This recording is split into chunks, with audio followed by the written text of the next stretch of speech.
they choose generally attractive to normal looking people on this show so that nobody is duped into dating someone who looks like an ogre. Okay? Too Hot to Handle is right there. Password accepted.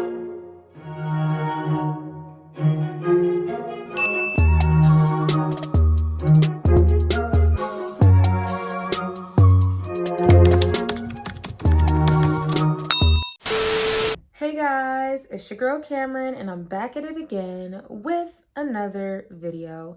And today we are going to be talking about Love is Blind Season 3. I've been waiting to do this video. They dropped episodes kind of per week, 3 episodes a week. So I've been kind of sitting back, seeing how the season plays out to really give my full analysis of this season. Since we've had 3 seasons of Love is Blind, I think it's finally fair to kind of answer the question, is love really blind?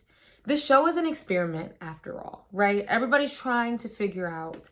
And honestly, with the amount of couples married and the amount of couples that haven't worked out, I want to talk about where this season has left us in this conversation and some reasons why I feel like love might just be a little blurry or a little more than blurry. I don't think it's blind, but we're going to get into why I feel that way. This video is going to be more of a comprehensive analysis on season 3. There's been plenty of YouTubers who have done a breakdown episode by episode. I've been tuning into their videos, but I feel like this is the perfect video for somebody who just wants to see everything in the same place, get it packaged in a nice bow, and go on about their life. So comment down below, what did you guys think of season 3? Okay, we about to have a good ass time. And please hit that subscribe button if you'd like to see more content like this. Thanks for watching, and without further ado, let's just get straight into the video. So first and foremost, I have to say that this season was juicy. You know, when the promos came out, people with season 3 were like, who cares about the show? None of them get married. People were kind of like, I'm a hate watch the show. And I actually think the season shaped out to be the most drama filled and the most entertaining in terms of reality. Obviously, I think we can all say season 1 was kind of superior. It's the very first season. No one knows what to expect. So I think more people go into this experience with genuine intentions. Season 3, baby, reality TV gold. Season 2, so boring. Anyways, I want to start off by talking about the couples who made it through the show. So the first we have to talk about is Bartise and Nancy. Bartise is 25. I believe Nancy is 31. So we got an age gap there. And Bartise is a few years out of college, energetic, bubbly, seemingly immature. And Nancy, on the other hand, is established. We learned that she's invested in real estate, a speech pathologist.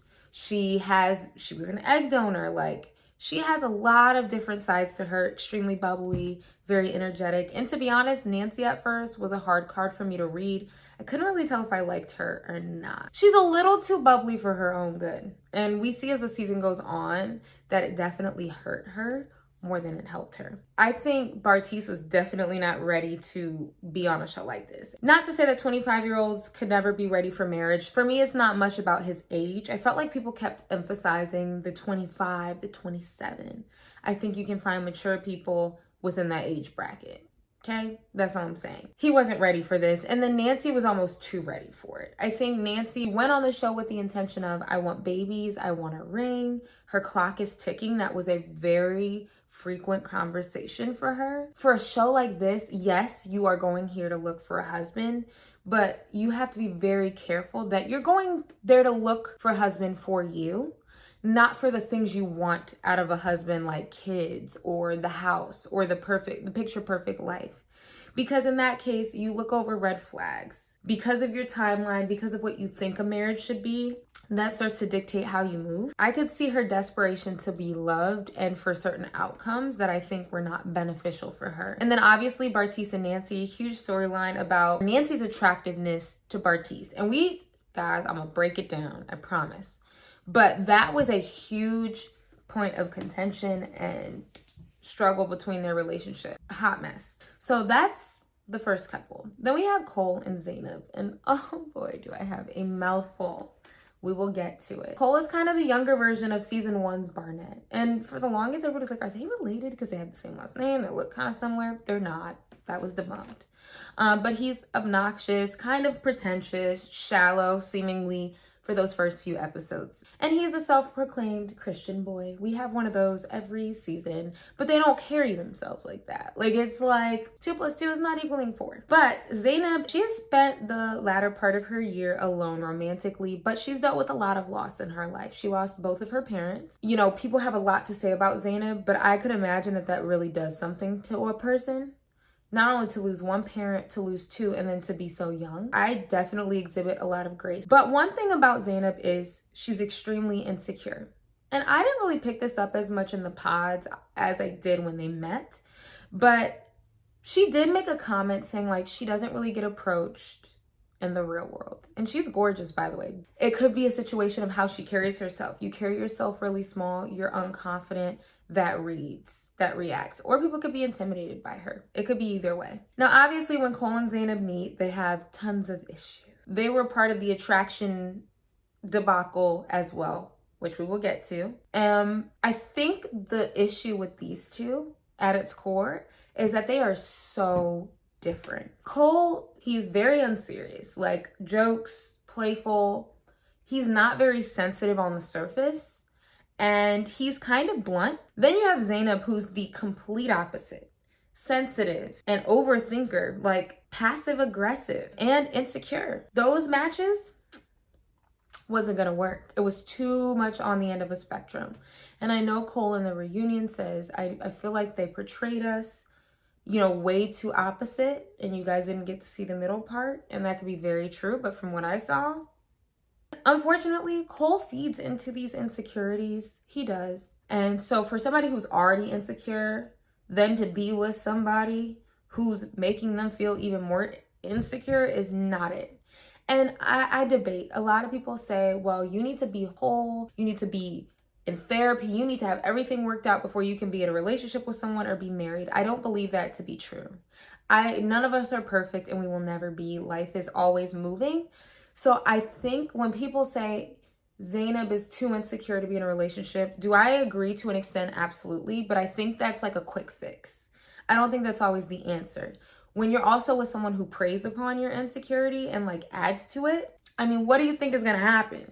And I think that was a manifestation of their relationship and what we see to progress throughout the season. And then also they have some other issues, like Cole's family doesn't want to meet Zainab, and there's a bit of a racial component that we will kind of talk about that I felt very uneasy about, but we'll get there. That's like the general consensus of their messy ass relationship. So the next couple we have is Alexa and Brennan. Alexa's in her 20s, I think she's 27. She's an insurance agency owner. She does pretty well for herself, and we kind of see this more when they go outside of the pod. The girl wears one outfit and she doesn't wear it again. Brennan, on the other hand, is like opposite. Dude talks about a lot of the trauma that he grew up with, his parents having issues, not having water and heat in the house. He's lived a very difficult life. Pretty well-mannered, polite, country boy, simple. Cool, I liked Brennan. He didn't cause any issues. Now, unpopular opinion, even from the beginning and even up until the wedding, I wasn't sure about this. And I'm still not fully convinced. I wasn't feeling this couple that much from the get-go. When they met, it felt extremely awkward, deafening silence, and Brennan was carrying majority of the conversation. And I'm glad Alexa addressed this later in the reunion. She's like, I know that I looked very uninterested and I looked extremely bored and like I had nothing to say, but I promise, like, I'm completely aware that was not how it always was, etc. Because that's what I got from that, and it kind of felt like Brennan was carrying the relationship and she was just happy to be there. Now, once Alexa's family was introduced was when I really was like, I don't know if this is gonna work. Alexa's rich, okay? Her daddy is rich. Did you see her stepmama? They are rich. And it's very clear that they value wealth. They value wealth because her dad was talking to Brennan and was like, can you provide X, Y, and Z? Can you do this, this, and this? Because if you can't, I don't think it's gonna, like, that was at the forefront. And I do agree in marriage, it's very important to be financially stable or try to be as much as you can because that can create huge issues in a marriage. But for that to be like the focal point, probably more than like how you treat my daughter, was kind of telling to me. And then another thing that kind of raised a red flag was Brennan's mother when they met. She told Alexa, like, Brennan, He loves that he runs. and this is kind of the opposite of what Alexa's dad wants for her. And I would have been very scared about that, but they were pretty drama free. Next, we got Matt and Colleen. Matt and Colleen. So let's talk about it. Colleen is a ballet dancer. She said it. I should have taken a shot every time she said she was a ballet dancer within the first 3 episodes. Now, the tea is, I'm a dancer. I've done ballet, I do jazz, I do tap, I do everything, okay? When I saw Colleen dance, she's a good ballet dancer. I'm gonna give it to her. She's good. She wasn't capping, but very annoying. She's an attractive girl, and she probably talks herself up maybe a little bit too much. She put me off a little bit. And then we have Matt. Matt was not focused on until like episode 3. Nobody cared about Matt. But actually, Colleen got rejected twice. I believe it was first by Brennan and then by Cole. Didn't really hear her mention Matt much. And then Matt was the one. I kind of was led to believe like Matt was her third choice. Like, not saying that this isn't a process. They've known each other for 9 days. Like, I get it. It's probably really confusing. But it did kind of come off like she wanted to be picked. You know when like you're the popular, you're the pretty girl, you're used to being picked. You don't have your looks to rely on. So you kind of start getting butthurt because you're not used to not being chosen. I felt like Colleen was kind of going through that internal strife. Now, when they met, I actually was pretty convinced that Matt and Colleen might be a good fit. The physical chemistry was there, the connection was there, conversations. They were one of the least awkward couples when they met. Obviously, we had an issue at the pool party. Cole came up to Colleen and was like, you're my type. If we were at a bar in the real world, I would go to you. But then she said the same thing. She was like, if we were in the real world, I would definitely go to you. You're my type. Yada, yada, yada. Inappropriate. But that caused a whole situation. And Matt was really upset. He was upset to the point where he was like, I'm packing my bags, which is a theme for Matt. A lot of people had a lot of concerns about his behavior. And I'm not gonna lie, guys. When I was watching that, I didn't read it as abusive. Now, I could be a little naive. I've never been in an abusive situation. So I don't necessarily know all of the signs and the triggers. So I feel like I'm not the person to really speak on it. But it was wildly disrespectful. And to know like it's gonna be on TV. Your fiance is sitting here talking to some guy saying X, Y, and Z. I think most people would be upset. I think it's the way his anger manifested that concerned people. Comment down below if you have any extra thoughts on that. But I didn't read it as that. However, as the season went on, I could definitely see a pattern where I feel like he was way too reactive, overreactive, and it was concerning. All right, last couple, y'all. Raven and SK. I'm gonna say this first and foremost. At the beginning of this season and like the first maybe 6 episodes, they made no sense. Raven's a 20-something-year-old woman, I think late 20s, Pilates instructor, love Pilates, love that. Bottle girl, that was like her reveal of the season. I'm a bottle girl. And I do know people were like, she said bottle girl as if she was a stripper. And trust, I don't think bottle girls should get the rep that they do, but I've seen plenty of conversations of guys being like, I don't want to date a bottle girl. I don't want to be with a bottle girl. I would never take her seriously. Because some people feel like bottle girls are like diet strippers. I don't necessarily agree with that, but she definitely knows the stigma or probably has seen the conversations around that. And then SK, we have a Nigerian man. I believe he's in his 20s, late 20s, and he's prioritizing his education and will actually be going to school for 2 years after this. I don't understand why he came on the show, but that's besides the point. And honestly, SK would always talk about Raven so deep. She lets me be myself. She opens up. And just from what I got from her, I didn't see that. I think a lot of people didn't understand Raven at first. I mean, she was doing jumping jacks on Bartiste. But I see that was hard for you, so yeah, thank you. Yeah. Why you do your jumping jacks? She just kind of gave like, I'm here for the money. I'm here for the clout. I don't know if I'm here for love. Do I think I was a little wrong about Raven? Yeah, I think she definitely redeemed herself. But initially, I was not seeing it. And then I felt like SK was kind of a yes man. He was just kind of like, yeah, that's cool. you know, the Nigerian culture comes up, we'll get into these breakdowns, these topics. But I felt like he was kind of just being dismissive about maybe things that he needed or things he was seeing, because Raven, I mean, at the time he didn't know she was a pretty girl, but later on he knows she's a pretty girl. And I feel like he would say yes to a lot of things and not fully express his viewpoint on certain issues. I was not convinced that they were gonna last. And we will talk about the fate of all of these couples further in the video. But they did have some decent qualities. I know a big thing was them refraining from sex during the retreat, and I think we learned that they did it after the show had finished and they stopped filming. But I think it's perfectly okay that they did not sleep together during the retreat. And to be honest, I mean, in a real scenario, it's actually pretty normal not to sleep with someone the first night if you choose not to. Like, that's not unheard of, and I know a lot of other couples were doing it the first night, and I think a lot of their mentality is like, we're gonna be getting married in 2 weeks or 2 months or whatever the hell, and I need to know that this is what it is. But also, I don't think it's a bad thing for them to wait. It was actually kind of more realistic how SK and Raven's journey happened. Like, they weren't really touchy-feely, they weren't super kissy, because it is an awkward position to be in. And at first, I kind of saw that as a like, oof, there's no attraction there. But I think it actually allowed them to have time to grow their relationship and get comfortable. I think they shut me up a little bit throughout the season. I would have had a lot more to say, but this is kind of why I kind of wanted to wait till the season played out to give my comprehensive thoughts. So now we are going to get to the fun part. This section of the video is called Why Love Isn't Blind. And we're going to be talking about red flags in the season that prove why love is not blind. We're going to prove it. So first off, the sheer mention of physical looks this season was absolutely disgusting.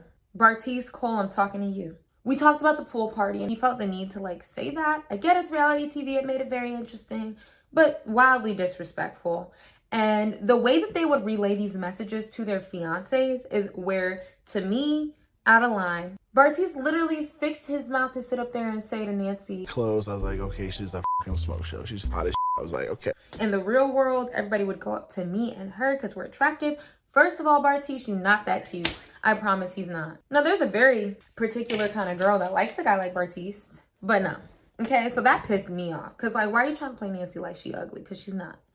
And then Cole to Zainab, like, I gave you a 9 out of 10. Is there anyone here who you think is a 10 out of 10? I was like, maybe one person. Now, in Cole's slight defense, she did ask. She solicited that information. She should have never asked, well, who do you think is a 10 out of 10 here? But ladies, I'm not gonna lie, we have issues. Sometimes we try to get men caught up. We ask questions that we don't want to know the answers to, and then when a guy is brutally honest to us, we have a problem. Like, sometimes it's probably best not to ask a question like that because A, why does it matter? But B, it's just setting yourself up for insecurity. Cole, to me, if he knew what was good for him as a smart man, he would have said, I don't see no one else here. That would have been the easy answer, but he kept trying to backpedal, and it was offensive. And let's talk about this. Cole kept saying, Colleen is so much more attractive, or I'm more attracted to her. Like, me and Zainab just don't have, which was like, cap. You guys have some sort of physical chemistry. But he was like, Colleen's my type. And this is me being biased. Colleen's very pretty, don't get me wrong, but Zainab is gorgeous to me. We all have different tastes. I did get the hint that Cole, where he grew up, probably what he's been around, has probably been a lot of like straight, just white girls. So that definitely can play into your attraction. But I felt like that was like the elephant in the room. He even made the comment about her name. The girl's name is Zainab. She has dark hair. She has more Middle Eastern type features. It was kind of like, damn. And I think for a lot of us, Black women, some women of color, other races were saying they know how that feels. Sometimes you're just not the one because of, you could be prettier or just as pretty, and there's just that issue. And I also believe Cole made some comments like the night after they had sex, like something about her body, and like he said something when she took her makeup off, you do look different. So guys, I want you guys to not have amnesia. Cole was saying some things that was, to most women, would trigger some insecurity. Don't forget that, because I don't like how you guys are having revisionist history right now. We learn that Zainab is not the victim all the time in all of this, but let's not have revisionist history, because Cole did some messed up shit. Here's how I feel about Bartise and Cole's feelings. It is an experiment. I understand where you can be thrown off track. I get it. You're talking to somebody. We're not in their shoes, guys. We're seeing their looks, right? We're seeing their looks. But these people are not seeing anything, and they're creating a picture in their head, or they don't have one in their head, and they don't know anything. So it probably is like a surreal thing when you meet the people in the pods and you're like, oh my gosh, that's what she looks like. It would be natural, I think, for a lot of people to be like, oh, I technically would be more attracted to this person, etc. I'm giving them that. However, the way they handled it was rude. I don't think it was appropriate to share, especially Bartise. I think it was not appropriate for him to share his feelings like that to her. It was very rude. We've had 3 seasons. This is the 3rd season of this damn show. So how do you guys not understand how this shit works? If you are that physically inclined, I get it's an experiment, but if that is such a big deal for you, go on Too Hot to Handle. Too Hot to Handle is right there. Why are you here? That's what pissed me off about this season so much, because I have not seen people so fixated on looks on this show. For a show that's not supposed to be about looks, why are you so hung up about looks? I already know me. I got a good heart and I love people, but attraction is important to me to some extent. I don't think I could be on a show like Love is Blind, because I think I might be a little too hung up on that. That's me being honest. I don't think they were honest with themselves, and I think they waste people's times by coming on a show like this. And it's not like your fiancés are ugly. That's the crazy thing. They choose generally attractive to normal looking people on this show so that nobody is duped into dating someone who looks like an ogre. Okay? One reason why I feel like Love is not fully blind. I think attraction plays a major role sometimes in relationships. I think there has to be something there. Red flag of the season, or one reason why Love is not blind, it's a little blurry, is class, money, lifestyle, and wants. So these 3 things are vital in determining if something will work. And it's funny, a lot of people go onto this show knowing exactly what they want, when they should kind of go into this show with more of an open mind, an open process, an open heart. A lot of people come in like, I want this many babies, I want this, I want that, I want this lifestyle. This is not build a bear, build a this is not that. Like, and honestly, they were low-key kind of sneaking in descriptors to paint a picture to like who they're talking to.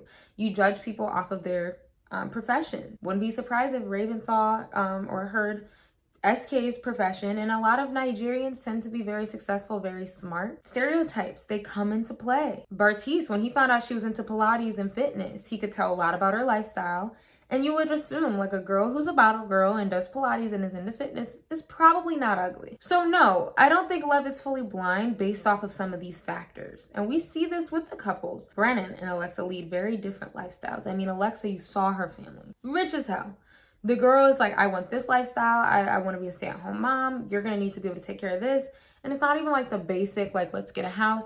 No, I want trips. I want this. I want anniversary dinners. I want the finer thing. And Brennan is very different. We learned Nancy and Bartise have different views on abortion. That is definitely like a social issue that could be a problem. We learned Zainab's personality just doesn't mesh with Cole's on a day-to-day basis, cleanliness, organizing. And if we actually look at the prior season, we talk about Jarrett and Ayanna. I mean, they had very different lifestyles. Jarrett was trying to be out. He was a security guard. He'd be at the clubs till 5 a.m. Ayanna was antisocial. Like, she was an introvert. She didn't want to go out. So they were like opposite, leading very different lifestyles. And as we see, a huge part of the reason why they didn't work out was because of that reason.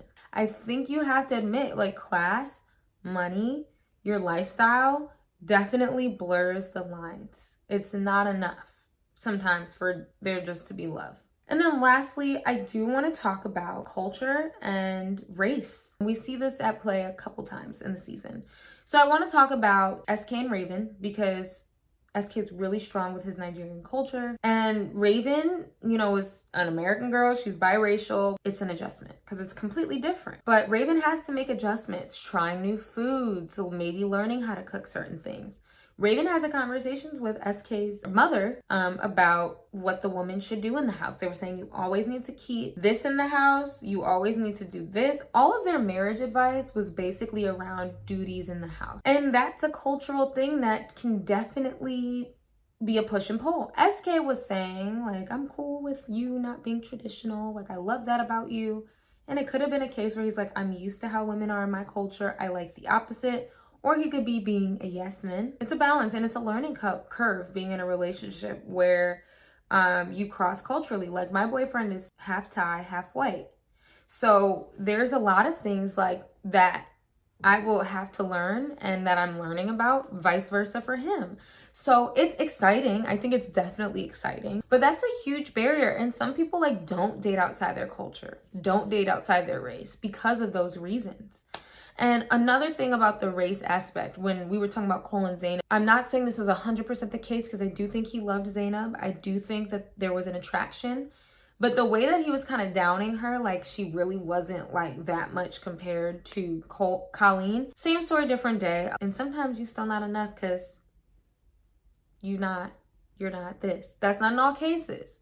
But I was getting that vibe. A lot of us have seen this story too many times before. Somebody like a Cole probably grew up in a predominantly white area, around white girls. He gives frat boy vibes. Like, we know how that goes. So it would make sense that them two would be more of a match, but I didn't like how it manifested, and it kind of made Zaynab feel like she really wasn't that bitch because she's gorgeous. And also, like, he made a comment like, do you really think I didn't know that you were different? I mean, your name is Zaynab. I didn't like that. Now, I don't think that he was trying to be, but you know how people don't be trying to be racist or say racial things, but it's that, like, that's what that felt like. I don't think he said it to be malicious, but I was like, oh, he knew. That's why he said in the pods, he was like, Zaynab's not really the girl I would go for. Why? She's pretty normal. But now I think about it, it could have been the name. Unfortunately, that can cause conflicts and it sucks. But that's why I say love is not always blind. It can be a little blurry. We're going to talk about, did it work out between these couples? So we're going to start with Bartise and Nancy. Bartise kept saying, I don't know what I'm going to say. I don't know what I'm going to say. No, it didn't work. And to be honest with you, for Nancy's sake, I'm I'm extremely happy that Bartise said no, because her delusional behind said yes. And honestly, I stand Nancy's family. They did what they had to do. Her brother was like, this man's a punk. And I want you guys to put it into perspective. They haven't even seen the episodes air. They didn't know anything, probably outside of what Nancy told them. She probably didn't tell them that he was talking about her attractiveness. So they were on to something. They didn't know, but I like the energy because yes, they didn't know about everything Bartise had said, but once they would find out, I'd be like, oh yeah, they're very justified in feeling the way that they feel towards this kid. Cole and Zaynab, did they work out? I'm not gonna lie, guys, when they were walking down the aisle, I kind of did want it to work out. I did. In a perfect world, I kind of liked Cole and Zaynab together, but Zaynab said no. She had a whole speech prepared, and I'm not buying the fact that she said she didn't know that she was gonna say no, because she was a little too well practiced and rehearsed in the way that she let him down. The girl was like, You have single-handedly shattered my self-confidence. you disrespected me. I did not expect her to go that route. She threw that man under the bus. He seemed very surprised by her saying no. I personally think Cole would have said yes, but he kind of acted like, I'm so blindsided, I didn't know. I didn't understand that though, because they've had multiple conversations. Are we going to walk down the aisle? And it was changing by the day. So I don't think it was like SK and Raven where they really didn't talk about it and they didn't prepare for that outcome. I think they knew, and Cole even said a few days before the wedding, you really think I'm going to say yes to you after you just said all that to me? So I felt like that was weird for him to say that he didn't see that coming at all, but they didn't work. And Zay walked away, and that was that. So Colleen and Matt, I don't know why they did this. They said yes. They were both like, I don't know what I'm going to say until I get down the aisle and until I see them. I understand this approach, but I also don't think that's the smartest thing to do. And the reason why I say that is you could say yes based off of impulse, adrenaline, excitement that you're getting married, not wanting to humiliate the person. I feel like you should kind of, in this situation, walk down the aisle with some sort of answer. And if it changes, okay. But for a lot of these couples saying, I won't know what I'm going to say until I'm there, I kind of felt like you know, or you should have an idea. Matt and Colleen kept saying, I don't know. And to be honest with you, they said yes. I think this was a mistake. I don't understand how Colleen would say yes to him after him running away at every inconvenience. And some of the ways he handles conflict is concerning. Tell me how to stay, because I'm out. And with Matt, I didn't really talk about this much, but I understood his hurt towards the Cole and Colleen situation. But after a certain point, it's kind of like you say you're over your ex, you're over this. Why are you getting so aggressive at the fact that you're like, I don't want this shit to happen to me again. I swear to God, if this happens to me again. He mentions his ex at every chance that he gets. And to me, it made me kind of feel like he's not fully healed from it. Even his friend before the wedding said, I don't think you're ready for this. I feel like he was projecting onto Colleen. Like, I haven't been on dates. I haven't done this. So why would you go on a show called Love is Blind, ready to get married? And you haven't even been able to get yourself to go on dates because you're so broken up and that broke you and you're still not yourself again. Come on. Next, Alexa and Brennan. Of course they said yes. They're kind of cute. They grew on me, but again, I'm still not head over heels with them as a couple. I don't know. And then Raven and SK. No, I didn't see that coming. I did not see that coming. SK said no. Now, in theory, it makes sense. He was like, I'm going to be gone for 2 years. Realistically, we have way too much to figure out. So SK, was your answer always going to be no? Because you knew you were going to be leaving for 2 years after you were going to get married to anybody on this show. So to me, I kind of felt like it was a bit of a waste of time. But we do learn that Raven and SK are dating again. And they are actually in a relationship. And I really like that for them. I think that they're going to maybe be successful. I think for some people, the barrier is like, you said no to me. I'm so humiliated. But to be honest with you, it's fair for somebody to say no to someone that they've known for 2 months. If things go down, but between Raven and SK, they didn't have a lot of messiness between the two of them. So it made sense. But realistically, some of these couples might have been able to work if they gave it a shot. I just think some people were never able to get over the, like, you said no to me. Like, I don't know if you guys remember season 1, Damien, yes, and Giannina. She was sick when he said no. They had issues. It was a whole back and forth, and they got back together. But your pride is hurt. I don't know, y'all. We'll see how that works out for them. But I'm happy to hear that. So for the last section of this video, the fun part, we're going to talk about the reunion. First off, can we talk about how Nick Lachey and his wife, what's her name? Sometimes they just talk to talk. Personal anecdotes, their own personal testimonies. Let's get to the drama. They're not asking everything that needs to be asked or addressing everything that needs to be addressed. First off, let's start with this. I feel like nobody gave Bartise the heat that he deserved at all. Like, Brennan went after Bartise for being like, dude, that shit was rude as fuck. Like, why would you do that? The women did kind of come for Bartise, but he needed a lot more heat. He was wildly disrespectful to Nancy the entire show. I still feel like with their situation, Nancy was still pandering. She was even like, well, I'll give it to Bartise. He did give me brutal honesty, and I appreciate that, but it still doesn't mean it doesn't hurt. Stop protecting this man. She kept saying stuff like, I'm not going to protect him anymore. You keep protecting him. You're too nice. Nancy started to really get on my nerves this season because it's like, how many times does this man have to do you wrong? I mean, with Nancy, let's talk about it. She was doing everything to get this man to like her. Hey, my money is your money. Real estate. His eyes lit up. It was like she was advertising herself to Bartise. Like, this is why I will be good to you. This. She didn't have a backbone. And I was like, Nancy, you need a bit of your mom in you. Because her mom is fiery. Her mom's a firecracker. Her mama don't play. And Nancy needs to get a little bit of what her other family members have. Because she gets walked over too easily. Let's talk about Cole. Cole got the heat. I was expecting some of it. Wasn't expecting all of it. But a lot of the heat they had for him was not necessarily what he said on the show, but it was a lot of stuff being put into question about what he didn't say on the show, what was not aired. So let's talk about it. Then she talks about this orange cutie situation, okay? Now, we can all admit, he said some things to definitely play with her confidence. However, Zainab showed her ass, and it's putting into question a lot of things that may or may not have happened that people are like, she's a little deceitful. Zainab said that he was telling her not to eat. We're going out to eat later. Like, maybe you should save your appetite. Saying things about her weight. And he's like, what the no, I didn't. And obviously everybody's inclined to believe Zainab because Cole did not put his best foot forward in this season. So Zainab explained, she said, one time I was eating cuties, and her connotation and the way she described it was he was saying it like it was a problem she was eating 2 oranges. It sounded like, and then she said, oh, and that's why I was only eating bananas a day or whatever the heck. So Love is Blind comes through with the receipts. They come through with the receipts and they show Cutiegate at the end. And the clip basically shows, oh, we have a dinner coming up tonight. We're eating a big dinner. They're both eating some sort of snack or something. Cole and Zainab are talking and she picks up cuties. And he's like, oh, you're going to eat that. And she's like, Maybe. That's a serving. You okay with that? she was already triggered by something. She was triggered. And he was like, oh, well, you know, we're going to be eating later. He was saying it more like, oh, save your appetite. We're going to be having this huge dinner. And he did this with his hands. He was like, what else did you eat today or something? And she was like, oh, I had a banana. And he was like, that's... You only had a banana today? Mm-hmm. And he was like, I offered you a poke bowl earlier. And she's like, oh, yeah, I know, whatever.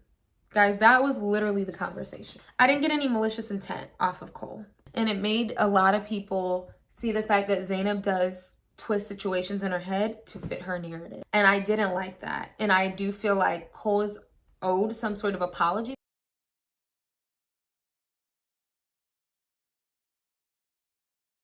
Then it puts into question some other things that weren't on camera that she said happened, and it's like, did that really happen? Now here's my theory, because I think it's more complex than Zainab just being a liar and delusional and a terrible person. Again, revisionist history, Cole is not the perfect guy. He definitely did some effed up stuff to Zainab, and most women in her position would feel shot down, torn down. Second of all, when somebody's insecure, I believe Zainab had deep insecurities before the show, and that's a huge part of it, because anything somebody says can be internalized in a way and twisted in a way that's not productive and does something to you. But for Cole, he's made comments on her body. He's made comments about her appearance. So I think Zainab became a bit naturally defensive when it came to anything regarding him commenting on her appearance, what she ate, how she looked. I think it became a trigger. And I'm not saying that's fully on Cole though, because it's not right to twist the situation. It's not cool to twist a situation, especially when we're on reality TV. You're dealing with this man's reputation. That's dead ass wrong. But I'm saying, like, psychologically, I do think in her mind, that's what she took from that. And that's how you know she has issues that she has to work out. She's extremely insecure. And I'm glad they cleared it up on his sake. And even Cole was like, please show the clip. Please show it, because I really feel like I did not say anything. And he didn't in this situation. So I do think it's not as easy as saying Zainab's just a sociopathic liar. And I think that a lot of people have been in this position. It's not right. Been insecure their whole lives, and then they get in a relationship that preys on that insecurity. And that's when eating disorders can start happening. Things can start happening. And it's not even like the person could be telling you to not eat, to not do this, to not do that. But it's like the actions, the constant, like my appearance being in question, the constant comments on this and that. Granted, she initiated some of those conversations, to be fair. Like, Cole didn't necessarily go around saying Zainab is ugly. Like, he didn't just say that to her face. Like, she asked. But I could see how somebody being broken like that and then kind of going with what she went through with him, I could see how she could be very delusional about some things. Again, it's not right. And I give it 100% to Cole. She was dead ass wrong for that. And he did nothing wrong, in my opinion, in that situation. And we saw Cole break down at this reunion crying. Somebody said it was like interrogation. Have you ever seen an interrogation where someone who didn't commit a crime ends up confessing to it hours later because they're just being mentally broken and they start getting confused? And I could see how that was happening. It's almost like Cole was apologizing for certain things that he didn't even know that he did or he didn't do. And he has a very different perspective about what happened in some of these off-camera situations. And it kind of sucked because I think a lot of the girls just took Zainab's word for it because they were her friends. And I get it. Your natural instinct is to be like, yeah, I'm gonna trust my girl. But I hope that the cast does show some support for Cole, and like, we were definitely wrong about this situation. I still feel like you did some effed up stuff, but we laid into you too hard. And again, I think the energy that they gave Cole, a lot of that should have also definitely been targeted towards Bartise. And then to kind of end out the reunion, one thing that I was really upset about that they didn't address were more of Colleen and Matt's arguments and the way that Matt is reactive. And I don't know if it's just me, but I did kind of notice that Colleen looked a little off. She didn't look super happy. She seemed a little scared. And when I went on Twitter, I noticed people saying this as well. And of course, people have been saying things about abusing. I don't want to accuse him of everything and of anything, but she did look a little scared. I was like, I think there's something going on here that's a little odd. And I don't like how that was not addressed at all, like his behavior. Even like when she was at the club, 2:30. Let's talk about that. What happened? Because why were you acting like that? That was doing way too motherfucking much. Overall, I think the season, reality TV wise, was a 10 out of 10. Do I think that Love is Blind? I don't. I think we've had 3 seasons of this. I think the experiment has been proven that love is not really blind. Now, I mean, if you want to look at it for the success stories, sure. But in their relationships, a lot of things had to kind of align, and some core values and lifestyle things have to be in place in order for it to work. And as we saw, like Ayana and Jared got married last season, but their love was just not enough to carry the marriage. Do I think that there should be more seasons of this? Maybe. I think the show's entertaining at this point. I think it's kind of iconic in Netflix history. I don't think they're going to stop. But let's not act like, I mean, I'm tired of these people coming on here acting like they're on Too Hot to Handle and focusing so much on looks. Like, I'm begging you, anybody who's going to be on Love is Blind. I heard they're doing a casting call for Detroit. I'm from Detroit, but I got a man. So I'm not doing it. But please, my Detroiters, my Michiganders, anybody who's thinking about being on that damn show, please don't be shallow, superficial, all of that. Because if you want, Too Hot to Handle is right there. This is not about looks, okay? And I feel like if next season is like that, yeah, it makes for entertaining TV. But then it's like, let's not call this Love is Blind. Let's just make it the same stereotypical dating show and call it a day. Do us all a favor. So I would give season 3 the most interesting, entertaining. That's number 1. Season 1 comes in at second, and season 2 was last. Okay, guys, so my camera keeps cutting out on me because I'm running out of storage. But I just want to say thank you so much for watching. Like, comment, and subscribe if you like this video. Let me know what you guys think of this season in the comments. I want to talk about it. Thanks so much for watching, and I will see you guys in my next video. Bye.